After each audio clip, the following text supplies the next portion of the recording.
درمیانی درجہ کی واجب ہوگی یا اس کی قیمت واجب ہوگی. وَإِن بَيَّنَا جِنْسَ الْمَكِيلِ أَوِ الْمَوْزُونِ وَوَصْفَهُ فَذَلِكَ. اور اگر مکیل کے جنس کو اور اگر کیلی یا وزنی چیز کی وزنی نو کے ساتھ صفت بھی بیان کر دی. صفت کے نیچے لکھا نا جودت اور ردات، یعنی وہ اعلیٰ درجے کی ہے یا ادنا درجہ کی ہے یا اوسط درجہ کی ہے، یہ بھی بیان کر دیا تو جو مقرر کیا ہے وہی لازم ہوگا. بولیے. اور اگر کیلی یا وزنی چیز کی نوع کو بیان کیا، وہ وصف اور اس کی صفت کو بیان کر دیا، فذالک، تو وہی چیز واجب، جس کو بیان کیا ہے وہی چیز واجب ہوگی. اچھا ایک بات، وہ بینا جنسہ لکھا ہے آپ نے، وَإِن بینا جنس المکیل، یہاں جنس سے مراد کیا ہے؟ جواہر المنطق میں جو جنس آپ نے پڑھا وہ جو کثیرین مختلفین بالحقائق پر ما ہوا کے جواب میں بولا جائے؟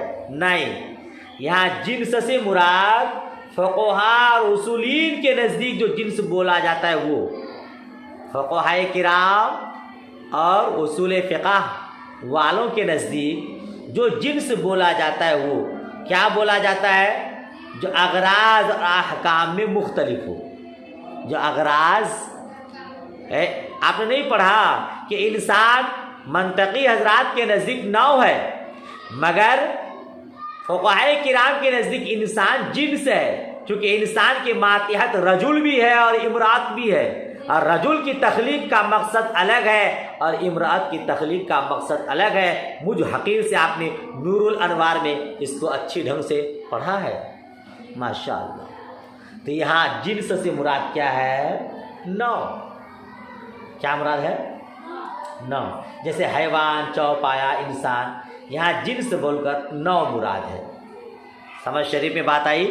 تو اور اگر بیان کیا کیلی چیز کے نو کو، وزنی چیز کے نو کو، وہ وصف اور اس کی صفت کو بیان کر دیا، فذالک، بین سطر اوپر لکھا الواجب ذالک المسمی، یعنی جس چیز کا نام لیا ہے وہی چیز واجب ہوگی. بات سمجھ شریف میں آ گئی؟ آگے بڑھتے ہیں. ولا یجب شیء بلا وطی فی عقد فاسد وان خلا، اور عقد فاسد میں، نکاح فاسد میں بغیر وطی کے کوئی چیز واجب نہیں ہوتی. نکاح فاسد میں بغیر وطی کے کوئی چیز واجب نہیں ہوتی، کچھ واجب نہیں ہوتا. وَإِنْ خَلَا، اگرچہ اس کے ساتھ خلوت کی ہو، اگرچہ اس کے ساتھ، تب بھی کچھ واجب نہیں ہوگا. سمجھ رہے؟ تب بھی کوئی چیز واجب، ہاں، کیونکہ اچھا عقد فاسد کہتے کسے ہے؟ نکاح فاسد کب ہوتا ہے یہ بھی آپ سن لیجئے. نکاح فاسد شرائط صحت نکاح میں سے کوئی شرط مفقود ہو. نکاح میں جو شرائط ہے نا، نکاح صحیح ہونے کے لیے جو شرائط ہیں، اگر اس میں سے کوئی شرط نہیں پائی گئی تو نکاح فاسد. نکاح ہے، نکاح میں گواہوں کا ہونا شرط ہے نا. اب کوئی بغیر گواہوں کے نکاح کر لیا تو نکاح فاسد. دو بہنوں سے ایک ساتھ نکاح کرنا نکاح فاسد، کیونکہ ایک بہن جب تک نکاح میں ہے دوسری بہن سے نکاح نہیں ہو سکتا ہے نا. جمع بین الاختین درست نہیں. اسی طرح ایک بہن کی عدت میں دوسری بہن سے نکاح کرنا یہ بھی نکاح فاسد. چوتھی بیوی کی عدت میں پانچویں سے نکاح کرنا نکاح فاسد، کیونکہ عدت میں عورت سے نکاح کرنا یہ کیا ہے؟ نکاح فاسد. لہذا نکاح فاسد کیا تو جب تک وطی نہیں کیا ہے مہر واجب نہیں ہوگا اگرچہ خلوت پائی گئی۔ سمجھ شریف میں بات آئی؟ فین وطیہ فمہر المثل، اور اگر وطی کر لیا تو مہر مثل واجب ہوگا، اور اگر واجب ہوگا مہر مثل واجب ہوگا۔ کب مگر؟ کہتے ہیں ولا یزاد علی ما سمیہ، اور مسمى پر زیادہ نہ ہو،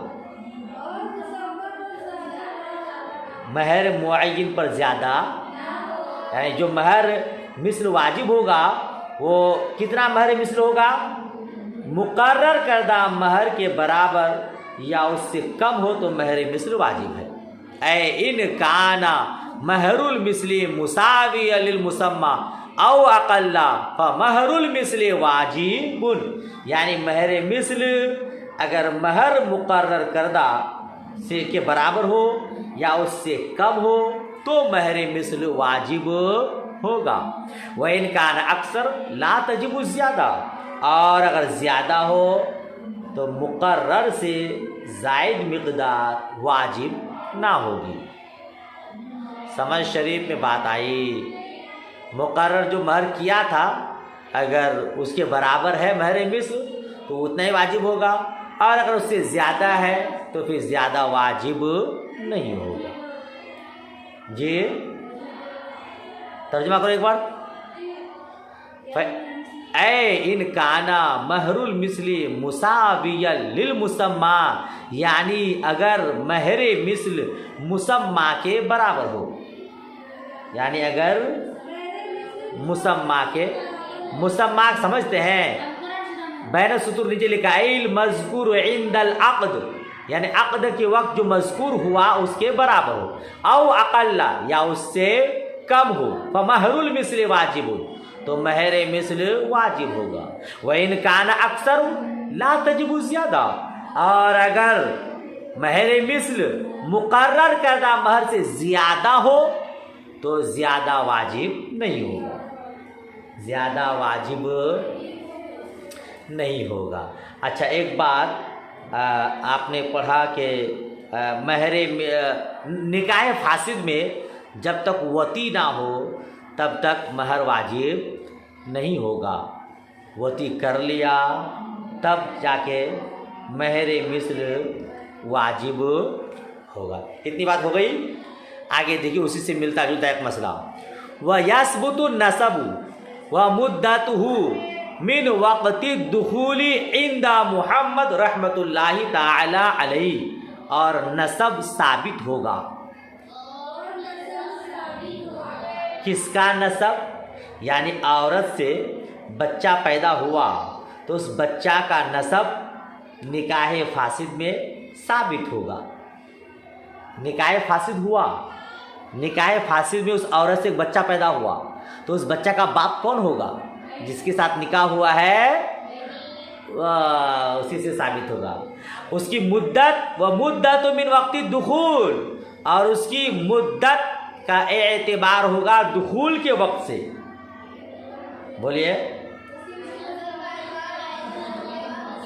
مدت یعنی مدت حمل، مدت سے مراد مدت حمل کا اعتبار ہوگا دخول کے وقت سے امام محمد رحمۃ اللہ تعالی علیہ کے نزدیک۔ صفحہ پلٹیے تو مسئلہ اور واضح ہوگا۔ وَبِهِ یُفْتَىٰ، اور اسی پر فتویٰ ہے، امام محمد رحمۃ اللہ تعالی علیہ کے قول پر فتویٰ ہے۔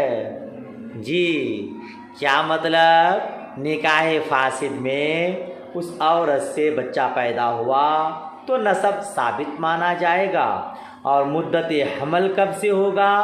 دخول کے وقت سے۔ اور آگے آ رہا ہے کہ شیخین کے نزدیک امام اعظم ابو حنیفہ اور امام ابو یوسف رحمۃ اللہ تعالی علیہ کے نزدیک وقت نکاح سے مدت حمل کا اعتبار ہوگا، مگر فتویٰ امام محمد رحمۃ اللہ تعالی علیہ کے قول پر ہے۔ امام محمد رحمۃ اللہ تعالی علیہ کے قول پر فتویٰ کیوں ہے؟ اس کی وجہ یہ ہے کہ نسب ثابت کرنے کے سلسلہ میں نکاح دخول کے قائم مقام ہے. کیا بولیں گے؟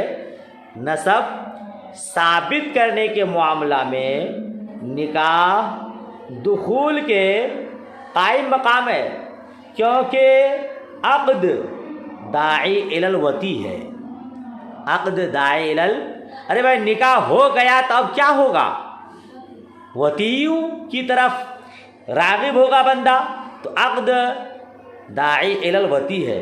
تو اس امر کی طرف پہنچانے والی چیز عقد کو اس وتی کا قائم مقام بنا دیا گیا ہے. اور نکاح فاسد داعی الی الوتی نہیں ہے. نکاح فاسد الی الوتی نہیں، کیونکہ یہ تو حرام ہے. جب نکاح ہوا ہی نہیں تو وتی حرام ہے، تو وہ داعی الی الوتی نہیں ہے. اس کا توڑنا ختم کرنا ضروری ہے. اس لیے ایسا عقد وتی کے قائم مقام نہیں بن سکتا. تو مدت نسب کا اعتبار تحقق وتی ہی کے وقت سے ہوگا. جب وتی کرے گا تب سے حمل کی مدت ہوگی. اسی کو دخول کہا نا. تو فتویٰ کن کے قول پر ہے؟ امام محمد رحمۃ اللہ تعالی علیہ کے مسئلہ کی وضاحت دیکھی. اے ان کانا من وقت الدخول الى وقت الوضع ستۃ اشہر یثبت النسب وان کان اقل لا، یعنی اگر دخول کے وقت سے وضع کے وقت تک 6 مہینہ ہو، یہ دخول کے وقت سے وقت وضع یعنی وضع حمل بچہ کی ولادت کے وقت تک 6 مہینہ کی مدت ہو تو نسب ثابت ہوگا. اور اگر اس سے کم ہو تو نسب ثابت نہیں ہوگا. ٹھیک ہے؟ یہ کن کے نزدیک؟ یہ امام محمد رحمۃ اللہ تعالی علیہ کے نزدیک. و عند ابی حنیفہ و ابی یوسف یعتبر من وقت النکاح کما فی النکاح صحیح. اور امام اعظم ابو حنیفہ اور امام ابو یوسف رحمۃ اللہ علیہ، ان دونوں حضرات کے نزدیک حمل کی ابتدا معتبر ہے وقت نکاح سے، جیسا کہ نکاح صحیح میں. جیسا کہ نکاح صحیح میں حمل کی مدت کہاں سے شروع ہوتی ہے؟ نکاح کے وقت ہی سے. لہذا نکاح فاسد میں بھی اسی وقت ہی سے شمار ہوگا. زید نے ہندا سے نکاح کیا مگر وہ نکاح فاسد تھا، تو بھی کوئی ضروری نہیں کہ وہ بچا رہے، بلکہ کہے گا کہ نکاح ہو گیا تھا اور دیری کس بات کی. جی لہذا حمل کی مدت کی ابتدا جو ہے وہ اسی وقت ہی سے شمار ہوگا. لہذا اگر 6 مہینہ ہو گیا ہے نسب ثابت ہوگا. 6 مہینہ سے پہلے بچہ پیدا ہو گیا تو پھر ثابت.